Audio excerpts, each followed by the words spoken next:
എല്ലാവർക്കും ദൃഷ്ടി ന്യൂസിന്റെ റൂട്ടഡ് ആപ്പിലൂടെയുള്ള പുതിയൊരു ക്ലാസ്സിലേക്ക് സ്വാഗതം.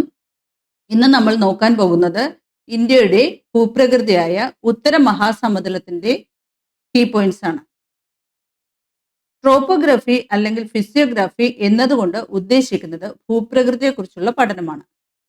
ഇന്ത്യൻ ഭൂപ്രകൃതിയെ നാലായിട്ടാണ് തരംതിരിച്ചിരിക്കുന്നത്: ഉത്തര പർവ്വത മേഖല, ഉത്തര മഹാസമതലം, ഉപദ്വീപീയ പീഠഭൂമി, തീരസമതലം.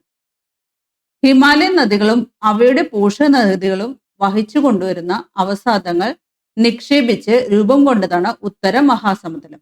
ഉത്തര മഹാസമുദ്രം എക്കൽ മണ്ണാൽ സമ്പുഷ്ടമാണ്. ഉത്തര മഹാസമുദ്രത്തിന്റെ വടക്ക് ഭാഗത്ത് ഹിമാലയൻ പർവ്വതനിരയാണ്. ഉത്തര മഹാസമുദ്രത്തിന്റെ തെക്ക് ഭാഗത്ത് ഉപദ്വീപീയ പീഠഭൂമിയാണ്. ഉത്തര പർവ്വതത്തിനും ഉപദ്വീപീയ പീഠഭൂമിക്കും ഇടയിലായിട്ടാണ് ഉത്തര മഹാസമുദ്രം കാണപ്പെടുന്നത്.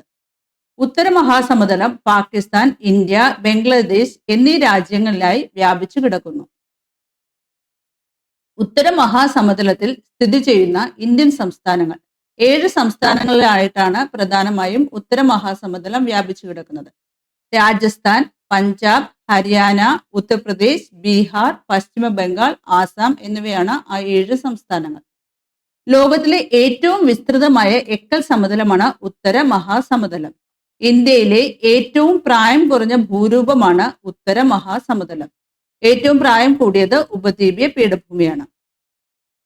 ഉത്തര മഹാസമുദ്രത്തിന്റെ ആകെ നീളം 3200 കിലോമീറ്റർ. ഉത്തര മഹാസമുദ്രത്തിന്റെ ഇന്ത്യയിലെ ആകെ നീളം 2400 കിലോമീറ്റർ. പടിഞ്ഞാറ് ഭാഗത്ത് സിന്ധുവും അതിന്റെ പോഷകനദികളും ചേർന്ന് നിർമ്മിച്ച സമതല പ്രദേശമാണ്. ഉത്തര മഹാസമുദ്രത്തിന്റെ കിഴക്ക് ഭാഗത്ത് ബ്രഹ്മപുത്രയും അതിന്റെ പോഷക നദികളും ചേർന്ന് നിർമ്മിതമായ സമതല പ്രദേശമാണ്. താഴ്വരായിരുന്ന പ്രദേശം സിന്ധു, ഗംഗ, ബ്രഹ്മപുത്ര എന്നീ ഹിമാലയൻ നദികൾ വഹിച്ചു കൊണ്ടുവരുന്ന അവസാദങ്ങൾ നിക്ഷേപിച്ചതിന്റെ ഫലമായിട്ടാണ് സമതലമായിട്ട് മാറിയത്. ഉത്തര മഹാസമുദ്രത്തിന്റെ വിശേഷണങ്ങൾ: ഇന്ത്യയുടെ ധാന്യപ്പുര എന്നറിയപ്പെടുന്ന ഭൂപ്രദേശം, ഭാരതീയ സംസ്കാരത്തിന്റെ ഈറ്റില്ലം എന്നറിയപ്പെടുന്ന ഭൂപ്രദേശം, ഇന്ത്യൻ മാനവികതയുടെ കളിത്തൊട്ടിൽ എന്നറിയപ്പെടുന്ന ഭൂപ്രദേശം, ഇന്ത്യൻ സാമ്പത്തികത്തിന്റെ നട്ടെല്ല് എന്നറിയപ്പെടുന്ന ഭൂപ്രദേശം, ഇന്ത്യൻ കാർഷിക മേഖലയുടെ നട്ടെല്ല് എന്നറിയപ്പെടുന്ന ഭൂപ്രദേശം. ഇന്ത്യയുടെ ധാന്യപ്പുര എന്നറിയപ്പെടുന്ന സംസ്ഥാനം പഞ്ചാബ്. ഇന്ത്യയുടെ ധാന്യപ്പുര എന്നറിയപ്പെടുന്ന ഭൂപ്രദേശമാണ് ഉത്തര മഹാസമുദ്രം. ഇന്ത്യയിലെ ഏറ്റവും ഫലഭൂയിഷ്ഠമായ ഭൂപ്രദേശമാണ് ഉത്തര മഹാസമുദ്രം. ഇന്ത്യയിൽ ഏറ്റവും കൂടുതൽ കൃഷി ചെയ്യുന്ന ഭൂപ്രദേശം ഉത്തര മഹാസമുദ്രം. ഇന്ത്യയിൽ ഏറ്റവും കൂടുതൽ ജനസംഖ്യയുള്ള ഭൂപ്രദേശവും ഉത്തര മഹാസമുദ്രം.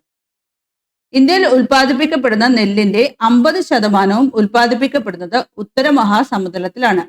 ഇന്ത്യയിൽ ഉൽപ്പാദിപ്പിക്കപ്പെടുന്ന ഗോതമ്പിന്റെ 70% ഉൽപ്പാദിപ്പിക്കപ്പെടുന്നത് ഉത്തര മഹാസമുദ്രത്തിലാണ്. നദികളുടെ നിക്ഷേപത്തിന്റെ അടിസ്ഥാനത്തിൽ ഉത്തര മഹാസമുദ്രത്തെ 4ആയി തരംതിരിച്ചിരിക്കുന്നു: രാജസ്ഥാൻ സമതലം, പഞ്ചാബ് ഹരിയാന സമതലം, ഗംഗാ സമതലം, ബ്രഹ്മപുത്ര സമതലം. ഒന്നാമത്തേത് രാജസ്ഥാൻ സമതലം. രാജസ്ഥാൻ സമതലം മരുസ്ഥലി ബാഗർ സമതലം എന്നും അറിയപ്പെടുന്നു. ലൂണി നദിയും സരസ്വതി നദിയും ചേർന്നാണ് രാജസ്ഥാൻ സമതലം രൂപപ്പെട്ടിട്ടുള്ളത്. എന്നാൽ കാലക്രമേണ സരസ്വതി നദി വറ്റി അപ്രത്യക്ഷമായി. പഞ്ചാബ് ഹരിയാന സമതലം. സിന്ധുവും അതിന്റെ പോഷക നദികളും ചേർന്നാണ് പഞ്ചാബ് ഹരിയാന സമതലം രൂപപ്പെട്ടിരിക്കുന്നത്. ഗംഗാ സമതലം. ഏറ്റവും വലിയ ഉത്തര മഹാസമുദ്ര ഭാഗമാണ് ഗംഗാ സമതലം. ഗംഗയും അതിന്റെ പോഷക നദികളും ചേർന്നാണ് ഗംഗാ സമതലം രൂപപ്പെട്ടിരിക്കുന്നത്. ഗംഗാ സമുദ്രത്തെ 3ആയി തിരിച്ചിരിക്കുന്നു: ഉപരിഗംഗാ സമതലം, മധ്യഗംഗാ സമതലം, കീഴ്ഗംഗാ സമതലം. ബ്രഹ്മപുത്ര സമതലം അഥവാ അസം സമതലം. ബ്രഹ്മപുത്ര നദിയും പോഷക നദികളും ചേർന്ന് രൂപപ്പെട്ട സമതലമാണ് ബ്രഹ്മപുത്ര സമതലം. ആസാം സംസ്ഥാനത്താണ് ബ്രഹ്മപുത്ര സമതലം കൂടുതലായും വ്യാപിച്ചു കിടക്കുന്നത്. ഏറ്റവും അധികം ഭൂകമ്പ സാധ്യതയുള്ള ഉത്തര മഹാസമുദ്ര ഭാഗമാണ് ബ്രഹ്മപുത്ര സമതലം. ധാരാളം ഡെൽറ്റകൾ കാണപ്പെടുന്ന പ്രദേശമാണ് ഉത്തര മഹാസമുദ്രം. നദികളുടെ അവസാദങ്ങൾ നിക്ഷേപിക്കപ്പെടുന്നതിന്റെ ഫലമായി ഉണ്ടാകുന്ന ത്രികോണ ആകൃതിയിലുള്ള മണൽത്തിട്ടകളാണ് ഡെൽറ്റകൾ.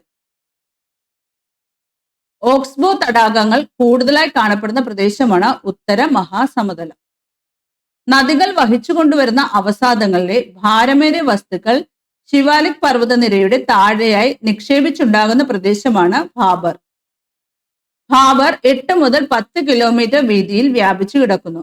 നദികൾ ഭൂമിയിലേക്ക് അപ്രത്യക്ഷമാകുന്ന ഉത്തര മഹാസമുദ്രത്തിന്റെ ഭാഗമാണ് ഭാബർ. ഫലപുഷ്ടി ഏറ്റവും കുറവുള്ള ഉത്തര മഹാസമുദ്ര ഭാഗം ഭാബർ. കൃഷിക്ക് അനുയോജ്യമല്ലാത്ത ഉത്തര മഹാസമുദ്ര ഭാഗം ഭാബർ. വനസമ്പത്ത് ഇല്ലാത്ത ഉത്തര മഹാസമുദ്ര ഭാഗം Bhabar. Food hills of Himalaya എന്നറിയപ്പെടുന്നത് ഭാബർ. ശിവാലിക് പർവ്വതനിരയുടെ താഴെ കാണപ്പെടുന്ന ചതുപ്പ് പ്രദേശമാണ് ടെറായ്. സസ്യജാലങ്ങൾ തഴച്ചു വളരുന്ന പ്രദേശമാണ് ടെറായ്. 10 മുതൽ 20 കിലോമീറ്റർ ദൂരത്തിൽ വ്യാപിച്ചു കിടക്കുന്നു. പുതിയ എക്കൽ മണ്ണ് അറിയപ്പെടുന്നത് ഖാദർ. പഴയ എക്കൽ മണ്ണ് അറിയപ്പെടുന്നത് ഭംഗർ. ഒരു നദീവ്യവസ്ഥയിലെ 2 നദികൾക്കിടയിലായി രൂപപ്പെടുന്ന എക്കൽ പ്രദേശമാണ് ഡോബ്. ബിസ്ത ഡോബ് സത്ലജ് നദിയുടെയും ബിയാസ് നദിയുടെയും ഇടയിൽ കാണപ്പെടുന്നു. ബാരി ഡോബ് ബിയാസ് നദിയുടെയും രവി നദിയുടെയും ഇടയിലായി കാണപ്പെടുന്ന പ്രദേശമാണ്. രജന ഡോബ് രവി നദിയുടെയും ചിനാബ് നദിയുടെയും ഇടയിലായി കാണപ്പെടുന്നു. സിന്ധു സാഗർ ഡോബ് ഝലം നദിയുടെയും സിന്ധു നദിയുടെയും ഇടയിലായി കാണപ്പെടുന്ന പ്രദേശം. ഇത്രയുമാണ് ഉത്തര മഹാസമുദ്രത്തെ കുറിച്ചുള്ള പ്രധാന കീ പോയിന്റ്സ്. ഈ കീ പോയിന്റ്സ് പഠിക്കുകയും അതിനുശേഷം ആപ്പിൽ അപ്ലോഡ് ചെയ്തിരിക്കുന്ന എക്സാം അറ്റൻഡ് ചെയ്യുകയും ചെയ്യുക. Thank you.